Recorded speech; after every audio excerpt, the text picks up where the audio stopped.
किसी के मन की बातें पढ़ने के लिए आपको 3 तरीके पता होने चाहिए। यह तरीके सीखना बहुत महत्वपूर्ण है। इन तरीकों को सीखकर आप आसानी से समझ सकते हैं कि कोई कैसा सोच रहा है। तो आइए मैं आपको गौतम बुद्ध की एक कहानी सुनाता हूँ जो आपको दूसरों के मन को पढ़ने के तरीके सिखाएगी। बहुत समय पहले की बात है। एक छोटे से गांव में 2 भाई थे। बड़े भाई अंधा था, इसलिए वह हमेशा घर पर ही रहता था और छोटे भाई खेती करता। हालांकि खेतों में बहुत सारे जानवर थे और उनके कारण पूरी कृषि बर्बाद हो रही थी। इससे छोटे भाई को बहुत परेशानी हो रही थी। फिर एक दिन उसे ख्याल आया कि वह अपने अंधे बड़े भाई की मदद क्यों नहीं लेता ताकि वह खेतों से जानवरों को भगा सके, क्योंकि उसका बड़ा भाई अंधा था। वह खेत में बैठकर जानवरों की आवाज सुनते ही उन्हें डरा सकता था। इस तरीके से हमारी कृषि बच सकती थी। इस सब कुछ सोचने के बाद उसने अपने खेत में एक छोटा सा झोपड़ा बनाया और अपने अंधे भाई को उसमें रखा। उसने उससे कहा, भाई अगर तुम किसी जानवर की आवाज सुनो तो जोर से चिल्लाओ और जानवर यहाँ से भाग जाएंगे। इससे हमारी फसलें बच जाएगी। बड़ा भाई अपने छोटे भाई के विचार से सहमत हो गया और खेत में बैठने लगा। जब कभी उसे किसी जानवर की आवाज सुनाई पड़ती वह तुरंत जोर से चिल्लाने लगता और जानवरों को डराकर भगा देता। वे कई दिनों तक यह अभ्यास जारी रखते हैं। एक दिन एक हिरण उनके खेत में दौड़ रहा था और खेत को तोड़कर भाग गया। हालांकि एक राजा भी वहां जो हिरण की पीछा कर रहा था। राजा का ध्यान अंधे भाई पर गया और उनसे पूछा, क्या तुमने यहाँ एक हिरण देखा है? जवाब में अंधे भाई ने कहा, मैं अंधा हूँ, मैं कैसे हिरण देख सकता हूँ, पर मैं तुम्हें इतना बता सकता हूँ कि मेरी खेत से जो जानवर भाग गया है वह आपकी पीछा करने लायक नहीं है। आप अपना समय बर्बाद कर रहे हैं। उस अंधे के शब्दों से चौंका हुआ था। उसे आश्चर्य हुआ कि अंधा यह कैसे कह सकता है कि जो हिरण मैं ढूंढ रहा हूं वह पीछा करने लायक नहीं है। तब राजा ने अंधे से कहा, क्या तुम मुझसे झूठ नहीं बोल रहे? एक और तुम कहते हो कि तुम अंधा हो और दूसरी ओर तुम यह दावा करते हो कि वह जानवर जो यहाँ से भाग गया है मेरे पीछे पड़ने के लायक नहीं है। फिर अंधा भाई ने कहा, ओ राजा, वह प्राणी जिसे तुम हिरण समझ रहे हो वह वास्तव में हिरण नहीं है। वह एक मादा हिरण है और मेरे ज्ञान के अनुसार वह गर्भवती है। मैंने कभी सुना नहीं है कि कोई राजा एक गर्भवती मादा हिरण की शिकार करता है। इसलिए मैं तुम्हें यह कह रहा हूँ कि वह तुम्हारे पीछे पड़ने के लायक नहीं है।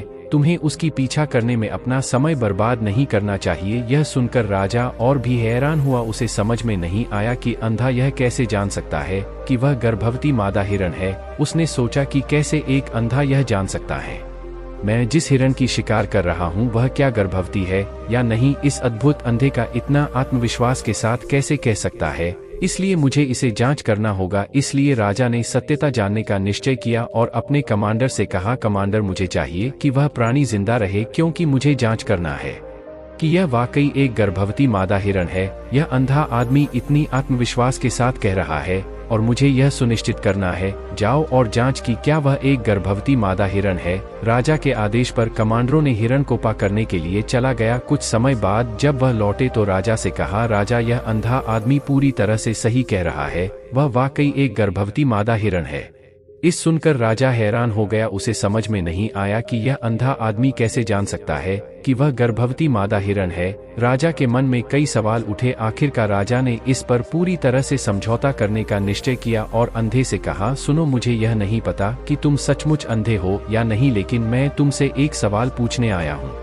क्या तुम मेरे सवाल का सही जवाब दोगे? जवाब में अंधे ने कहा, राजा, आप मुझसे जो भी पूछना चाहेंगे मैं आपको सच्चाई से जवाब दूंगा। राजा ने कहा, देखो, एक और तुम कहते हो कि तुम अंधे हो और दूसरी तरफ तुमने मुझे कहा कि मैं जिस जानवर की मैं पीछा कर रहा था तुम कहते हो कि वह गर्भवती मादा हिरण है, और साथ में तुम्हें यह भी पता लगाता है कि तुम्हारे खेतों में जानवर कब आते हैं और कब जाते हैं। तुमने यह सब कैसे अनुमान लगाया? तब अंधा आदमी ने समझाया, सर, जब आप उस मादा हिरण की पीछा कर रहे थे तो उसकी गति और दौड़ते हुए आवाज से ही मुझे पहले से ही समझ आ गया था कि यह हिरण है। और मेरी खेत की बांध काफी छोटी थी, उसकी ऊंचाई ज्यादा नहीं थी। अगर यह सामान्य हिरण होती तो वह आसानी से उस बांध को पार कर सकती थी, लेकिन वह हिरण ने उस बांध को तोड़कर भाग लिया था और यदि वह बांध पार करने की कोशिश करती तो उसके संतान को खतरा होता। इसलिए मुझे समझ में आ गया कि वह गर्भवती है। इस व्याख्या को सुनकर राजा अंधे के विशेष ज्ञान और कौशल को देखकर चौंके हुए हैं। वह समझता है कि यह व्यक्ति अंधा होने के बावजूद अनूठी जानकारी और क्षमताओं से संपन्न है। राजा इसका लाभ उठाने का निश्चय करता है और अंधे से एक और सवाल पूछता है। राजा कहते हैं, तुम बुद्धिमान हो और तुम्हारी कई बातों की गहरी समझ लगती है। आज मैंने तुम्हें यहाँ बुलाया है ताकि जान सकूं कि मेरी पत्नी मेरे प्रति विश्वासी है या नहीं। अंधा आदमी जवाब देता है, ओ राजा, ऐसा सवाल कैसा है? आपका विवाह कई सालों से चल रहा है और अब आप ऐसी बातें जानना चाहते हैं। ऐसे सवाल आपके मन में क्यों उत्पन्न हो रहे हैं? हालांकि राजा कहता है, तुम्हें इस सवाल का जवाब दे देना होगा। अगर तुम मुझे उत्तर नहीं दोगे तो मैं तुम्हें मृत्यु दंड से सजा दूंगा। राजा की धमक सुनकर अंधा कहता, बहुत अच्छा, मैं तुम्हें तुम्हारे सवाल का जवाब दूंगा। और राजा, अगर तुम इस सवाल का जवाब चाहते हो तो तुम्हें मेरी एक सेवा करनी होगी। राजा पूछता है, मुझे बताओ, मुझे क्या करना होगा? व्यक्ति जवाब देता है, उसके लिए तुम्हें अपनी पत्नी को मेरे साथ एक कमरे में अकेले छोड़ देना होगा। यह सुनते ही पहले तो गुस्सा होता है, लेकिन कुछ समय सोचने के बाद वह उस व्यक्ति की बात मानता है और अपनी पत्नी को उसके साथ एक कमरे में भेजने का आदेश देता है। कमांडर उस पर क्रियान्वयन करता है और अंधे आदमी और रानी को एक कमरे में अकेले छोड़ देता है। उस समय अंधा अपनी बात कहते हैं, मुझे तुम्हें छूना है। यह सुनते ही रानी बहुत गुस्से से भरी हो जाती है और अंधे को पीटने लगती है, कभी हाथों से तो कभी पैरों से और कभी पूरी ताकत से। वह उसे बेहद बेरहमी से पीटती है। बाद में किसी तरह अंधा अपनी जान बचा लेता है और राजा के पास जाता है। उसने राजा से कहा, ओ राजा, आपकी पत्नी विश्वासी नहीं है। इस सुनते ही राजा बहुत गुस्से से भरकर अपनी तलवार निकालता है और सीधे अपनी पत्नी के पास जाता है। उसने उससे गुस्से में कहा, रानी, आज मैं तुमसे एक सवाल पूछूंगा और तुम्हें सच्चाई से जवाब देना होगा। अगर तुमने झूठा बोला तो मैं तुम्हारा सर तुरंत अलग कर दूंगा। उसने पूछा, मुझसे कहो, क्या तुम विश्वासी हो या नहीं? इस पर रानी ने कहा, ओ राजा, तुम मुझे मार दो, लेकिन मैं विश्वासी नहीं हूँ। राजा बहुत खुश हुआ क्योंकि वह सब कुछ जो अंधे ने कहा था वह पूरी तरह से सच था। इस सुनते ही राजा तत्काल अंधे के पास जाता है और पूछता है, तुमने कैसे जान लिया कि मेरी पत्नी विश्वासी नहीं है? अंधा उत्तर देता है, ओ राजा, यह काफी सरल है। मैंने आपकी पत्नी से कहा कि मैं उसे छूना चाहता हूँ और वह इतनी रोष में आ गई कि मुझे मारने लगी। वफादार औरत कैसे किसी अन्य पुरुष को छू सकती है? जब मैंने उससे कहा कि मैं उसे छूना चाहता हूं, वह मुझे इनकार कर सकती थी, लेकिन उसने मुझे मारना शुरू कर दिया और उस प्रक्रिया में उसने मेरे पूरे शरीर को छुआ। अब तुम मुझसे बताओ, इस प्रकार की औरत विश्वासी कैसे हो सकती है? राजा कहता है, तुम बहुत बुद्धिमान हो। ठीक है, तो चलो आगे बढ़ते हैं। उसके बाद वह जोर से कहता है, एक और सवाल का सही जवाब दो और मैं तुम्हें यहाँ से जाने दूंगा। राजा फिर पूछता है, मुझे बताओ, क्या मैं सचमुच मेरे पिता का बेटा हूँ या किसी और का? इस पर अंधा आदमी उत्तर देता है, ओ राजा, इससे तुम्हारा क्या लेना देना है?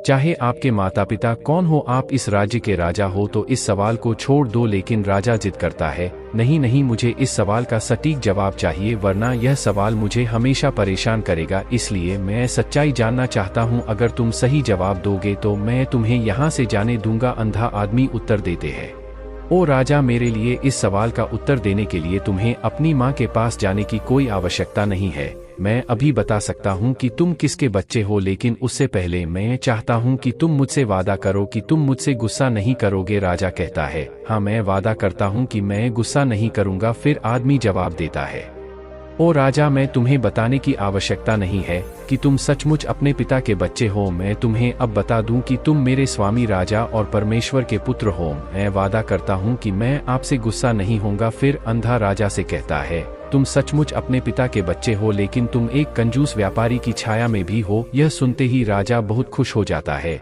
और तत्काल अपनी माँ के पास जाता है।